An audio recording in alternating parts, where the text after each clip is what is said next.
আসসালামু আলাইকুম। আশা করছি সবাই ভালো আছো। তো এই তো পিঠা রান্না-বান্না সবকিছুর আয়োজন চলছে আরকি। এটা হচ্ছে আমার ১০ তারিখের একটা ভিডিও। তো ভাইয়া সেদিন দেশে আসছিল আরকি। তো সেই উপলক্ষে হচ্ছে রান্না-বান্না, পিঠা সবকিছু রেডি করা আরকি। তো সকালবেলা নাস্তার জন্য হচ্ছে পিঠাগুলো আয়োজন করা হলো আরকি।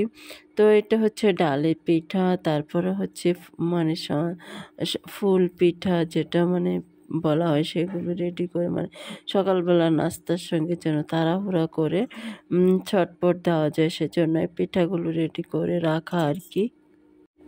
তারপর হচ্ছে ঝিলমিল পিঠা মোটামুটি সবকিছু সকালের দিকটাতে আরকি সকালের নাস্তাটা দেওয়া হচ্ছে আরকি। তো পিঠাগুলো ভেজে আগে টেবিলে নিচ্ছি আরকি।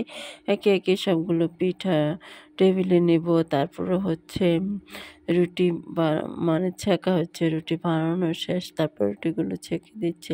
গরুর মাংস সবকিছু দিয়ে রেডি করে পিঠা-টিঠা সবকিছু রেডি করে টেবিল সাজিয়ে নিচ্ছি। এই তো রুটি ছেঁকা হচ্ছে যে টেবিলে এলে রুটিগুলো ছেঁকে দেওয়া হবে আরকি। যেহেতু গরম, গরম না দিলে হচ্ছে রুটিগুলো শক্ত হয়ে যাবে। তারপরে এই তো ডালের পিঠাগুলোকে ভেজে নেওয়া হচ্ছে আরকি। আর চিনির শিরা দেওয়া হবে। ডালের পিঠা হচ্ছে চিনির শিরা দেওয়া হচ্ছে অনেকদিন থাকে আরকি বাসায় প্রায় ১ সপ্তাহের মতো রেখে খাওয়া যায়। ডালের পিঠা নষ্ট হয় না। তারপরে ফুল পিঠা তো তাও আবার প্রায় ২-৩ মাসের মতো ওটা হচ্ছে তেলে ভেজে বাসায় একটা বয়ামে বা কোনো বড় কিছুতে রেখে দিলে অনেকদিন থাকে আরকি। যেহেতু একটু চেক করতে হয় আরকি পরে যায় কিনা। তো সেটা দেখে সুন্দরভাবে আবারও তেলে ছেঁকে রেখে দিলে হচ্ছে ভালো থাকে পিঠাগুলো। তো এই তো সকালবেলা নাস্তার জন্য এখন হচ্ছে পিঠাগুলো আবারও তৈলে দিয়ে হচ্ছে চিনির শিরায় দেওয়া হবে আরকি।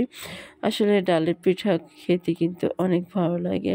তারপরে এই তো চিনির শিরা একদম গরম করে করা হলো আরকি। তো এই তো গরম, গরম চিনির শিরাটাও গরম, পিঠাটাও তেলে ভাজা গরম থাকে। তাহলে মিষ্টিটা ভালোভাবে ভিতরে উম মিশে যায়।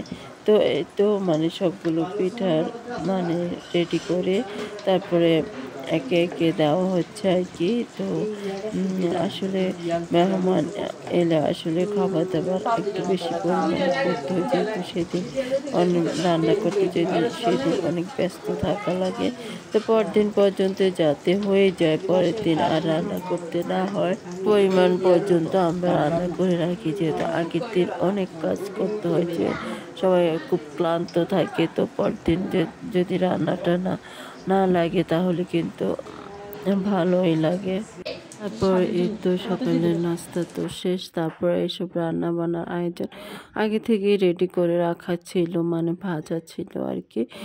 ভেজের একপাশে রান্না, একপাশে পিঠা ভাজা, একপাশে মাংসগুলো ভেজে রাখা হলো আরকি। তো এখন হচ্ছে সবগুলো রান্নাগুলো রোস্ট হচ্ছে। তারপরে চিকেন কারি হচ্ছে, গরুর মাংস ছিল। সবকিছু মিলে যেহেতু তাড়াহুড়ো কিছু মেহমান চলে যাবে, তার বেশি কিছু রান্না করা হয়নি। যেহেতু সবজিটা ভর্তাগুলো করা হয়নি, সময় কম ছিল। তো এই তো মানে চিকেন কারি তারপরে হচ্ছে আ মাংস এগুলো তো রান্না অনেক সহজ আসলে। এসব রান্না করতে সময় কম লাগে যেহেতু সবজি রান্না করতে যেহেতু সবজি রান্না করতে যত একটা ঝামেলা আলাদাভাবে মাছ ভাজা, তরকারি সবকিছু ভেজাল হয়ে যায়। তো এসব রান্না করতে কোনো ভেজাল হয় না। আজ এই পর্যন্ত। আল্লাহ হাফেজ।